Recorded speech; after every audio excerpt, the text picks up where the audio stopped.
دوستانو سلامونه. په جیمیل کې کله چې موږ یو میل یا څو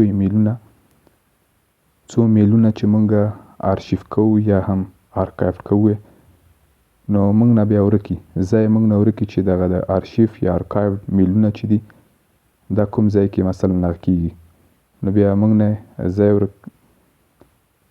نو په دې ویډیو کې درته زه هغه میلونه چې موږ آرکایو کړي یا آرشیف کړي وي د هغې ځای درته ښیم چې تاسې کوم ځای کې لیدلی شي یا ترلاسه کولی شي. نو هغه لپاره به موږ جیمیل ته لاړ شو. جیمیل ته چې لاړو په دغه درې خانو به کلیک وکړو. درې خانو به چې موږ کلیک وکړو هغه نه وروسته به دلته آل میل په نامه آپشن پیدا کړو. آل میل په نامه آپشن چې پیدا کړو په دې به کلیک وکړو نو دلته تاسې لیدلی شي آل میل کې بیا کوم میلونه چې موږ آرشیف کړي وي هغه به دلته موږ ته ټول مخې ته راشي. نو په دې توګه تاسو کولی شئ چې خپل آرشیف شوي یا آرشیف کړي میلونه بیرته پیدا کړئ یا ووینئ.